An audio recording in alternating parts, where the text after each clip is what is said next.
नमस्कार बच्चों। आज हम लोग विष्णु खरे द्वारा लिखित पाठ चार्ली चैपलिन यानी हम सब, इस पाठ को जानने समझने का प्रयास करेंगे। इस पाठ के मूल और सारांश को पढ़ेंगे।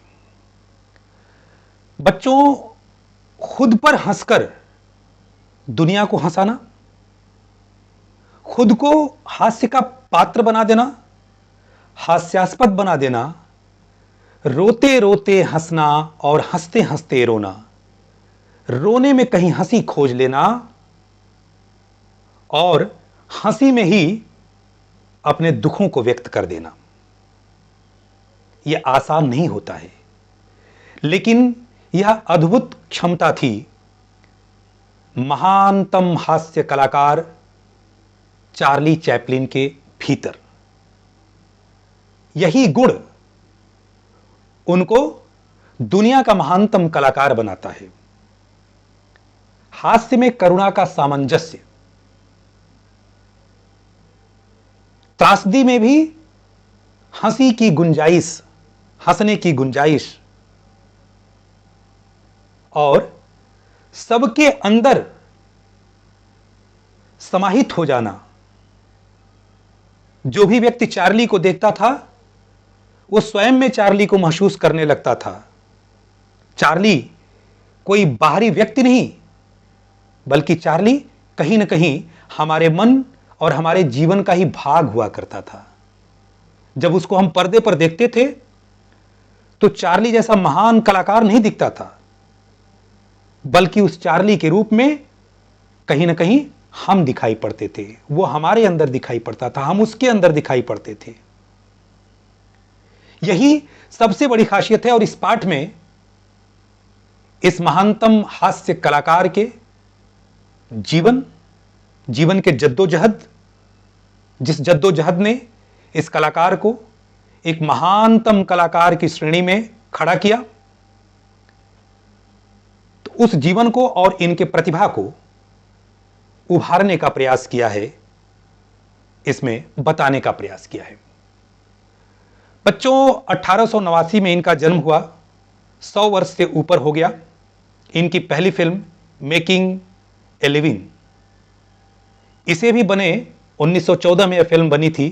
100 वर्ष से ऊपर हो गया, लेकिन आज भी 100 वर्षों के बीतने के बाद भी आज का भी बच्चा चार्ली के बारे में जानता है या जानने का प्रयास करता है। आज भी कहीं ना कहीं घड़ी बनाते हुए या फिर जूता खाते हुए चार्ली का दृश्य लोगों के मन मस्तिष्क में किसी न किसी रूप में उभर ही आता है। चार्ली समय, भूगोल और संस्कृतियों से परे हैं।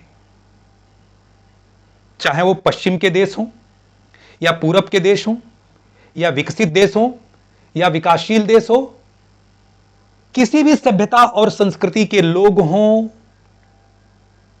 देश हो, चार्ली तब से लेकर आज तक सभी को हंसा रहा है और उसी रूप में हंसा रहा है।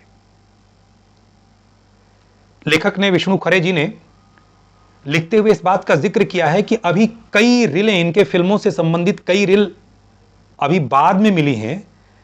ऐसी रीलें प्राप्त हुई हैं जो रिलीज नहीं हो पाई, जो प्रकाशित नहीं हो पाई, और उन फिल्मों को देखा जाना अभी बाकी है। अगर उन फिल्मों को देखा जाएगा तभी चार्ली के व्यक्तित्व की समग्र समीक्षा हो पाएगी, पूर्ण रूप से समीक्षा हो पाएगी।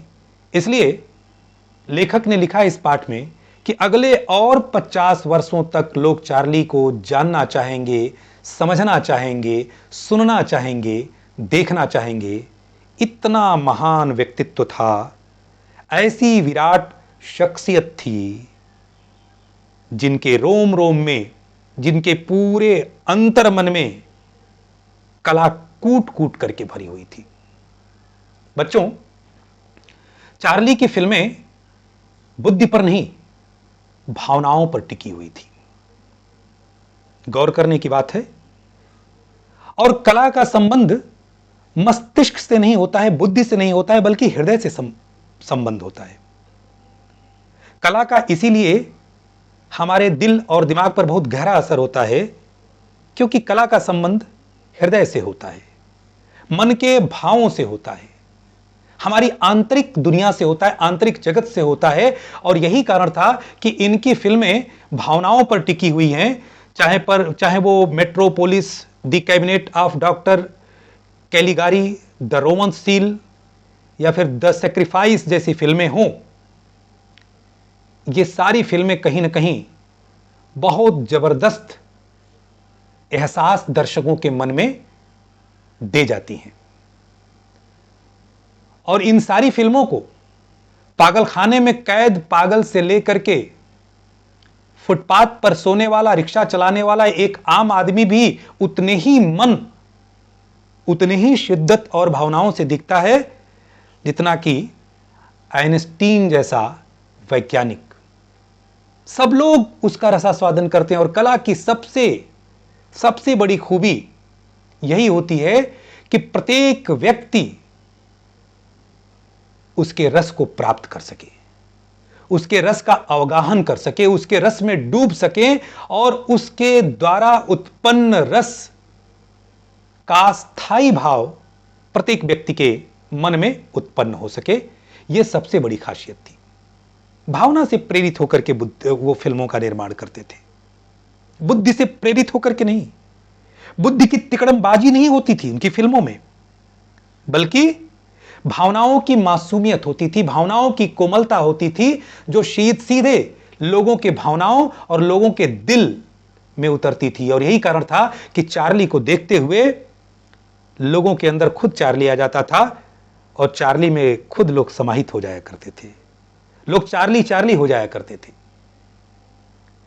एक और बड़ी विशेषता को रेखांकित किया है विष्णु खरे जी ने कि चार्ली की यह बहुत बड़ी खासियत थी कि उन्होंने फिल्मों को लोकतांत्रिक बनाया, वर्ण व्यवस्था को तोड़ा।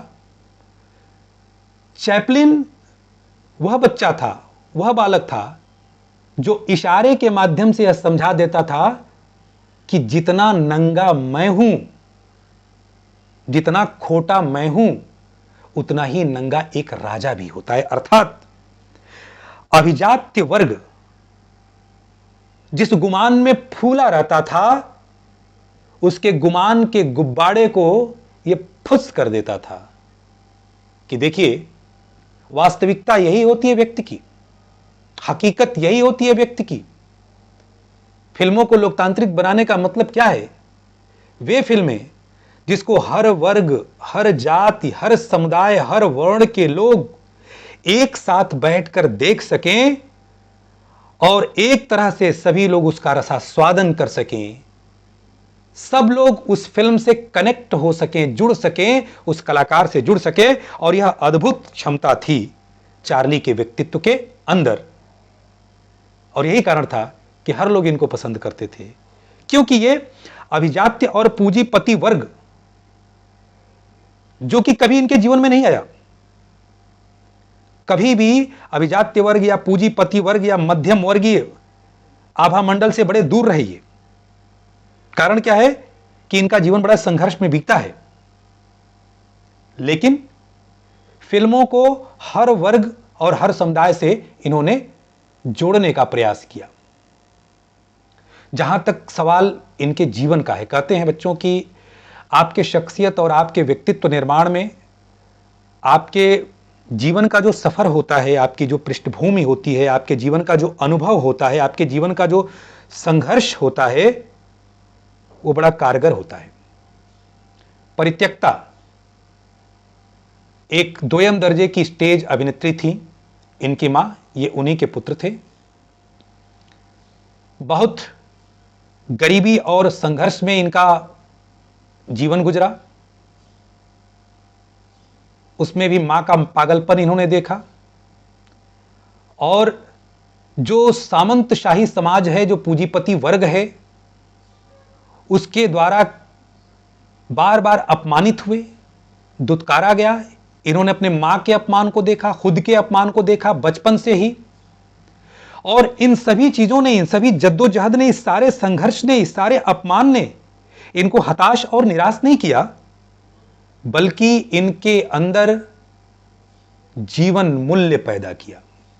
इन्हें इन्हीं संघर्षों के माध्यम से, इसी गरीबी से, जीवन के इसी आपाधापी से जीवन मूल्य मिला, जीने का, हंसने का, हंसाने का, और अभिजात्य वर्ग को भी अंदर से समझने का कि ये जो अभिजात्य वर्ग है, यह जो पूंजीपति वर्ग है, यह जो सामंतशाही वर्ग है, यह जो अपने आप को सभ्य कहता है, वास्तव में यह अंदर से कितना खोखला है। इन सारी चीजों का बहुत करीब से इन्होंने एक प्रकार से अनुभव किया, और यही कारण है कि करोड़पति बनने के बाद भी, एक महान कलाकार बनने के बाद भी, नाम, पहचान, शोहरत, धन दौलत सब कुछ मिलने के बावजूद भी कभी भी इनके मन में गुमान नहीं आया, और कभी भी इनके मन में अभिजात्य वर्ग वाला भाव पैदा नहीं हुआ।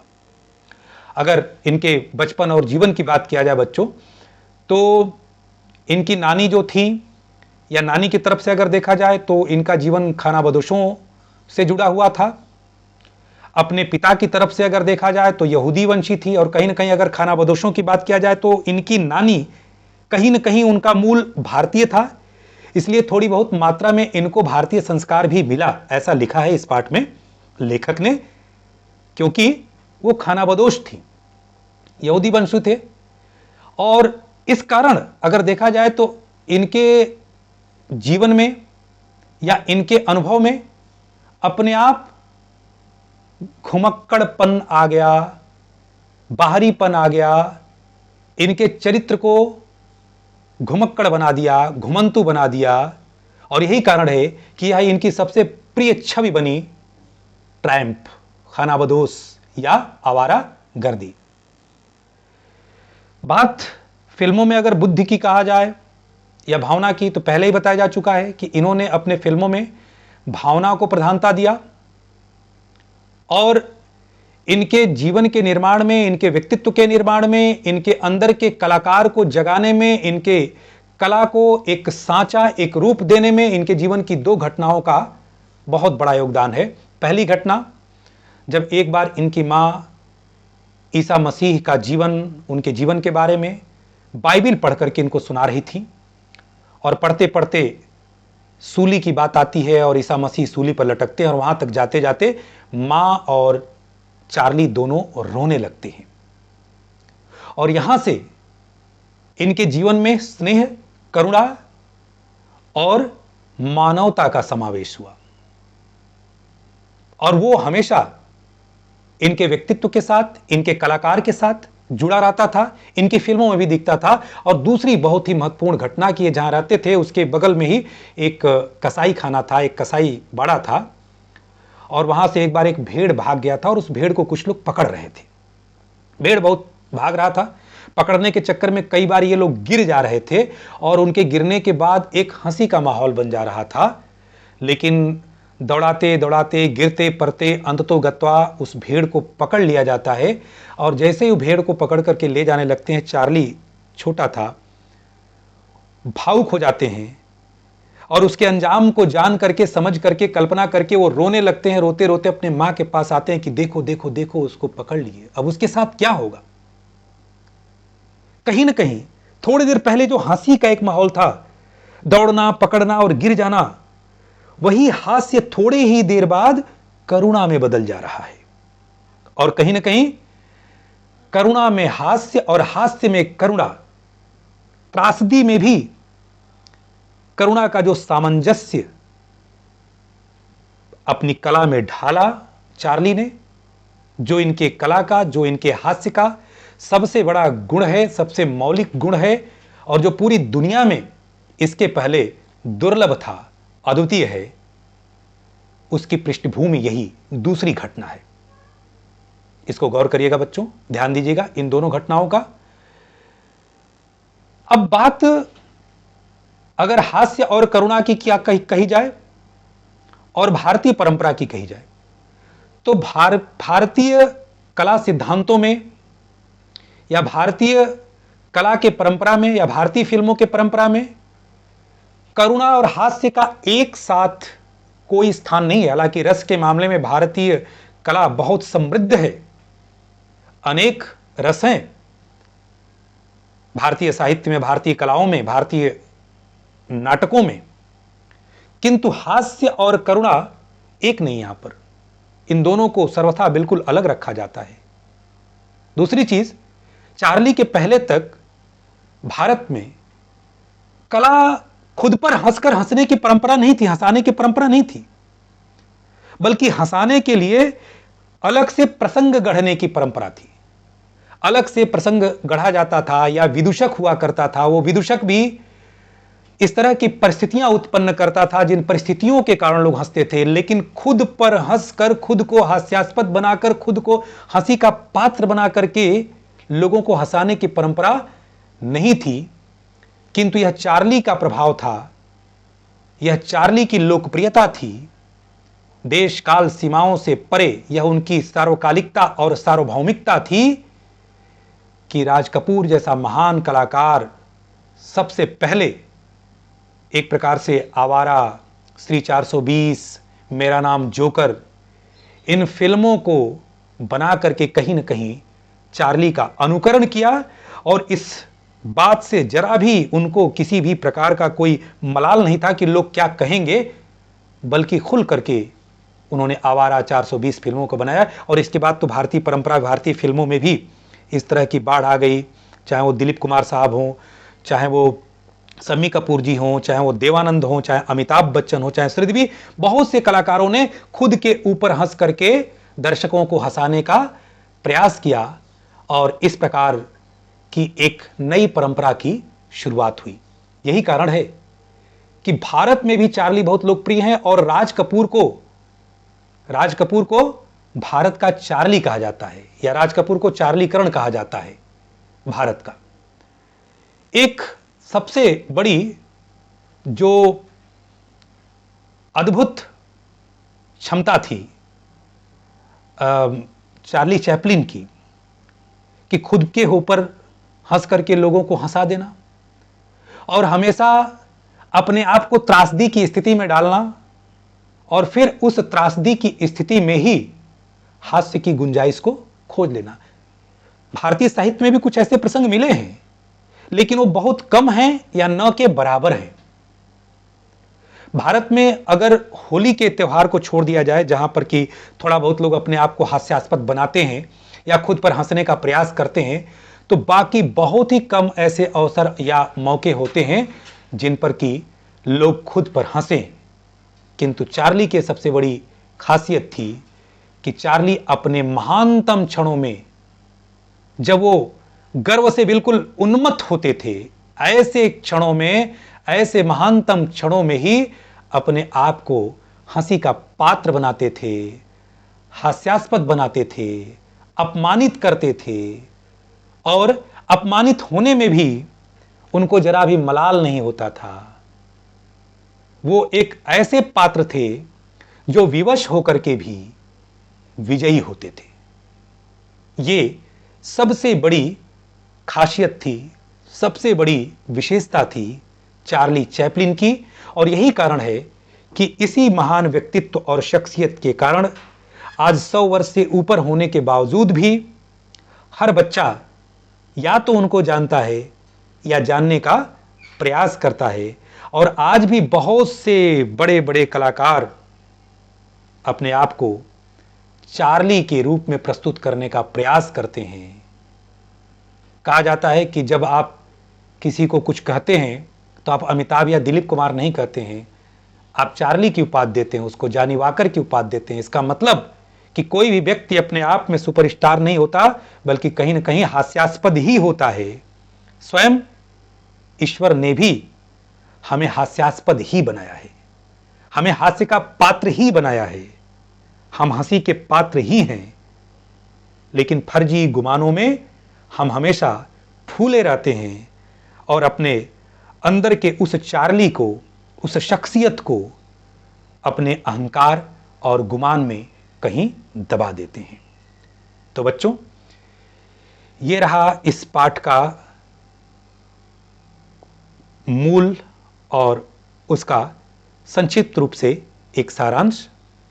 निश्चित तौर पर आप इसे और अच्छे ढंग से पढ़ेंगे और चार्ली के महानतम व्यक्तित्व और उनके हास्य कला के बारीकियों को और गंभीरता से जानने और समझने का प्रयास करेंगे। बहुत बहुत धन्यवाद।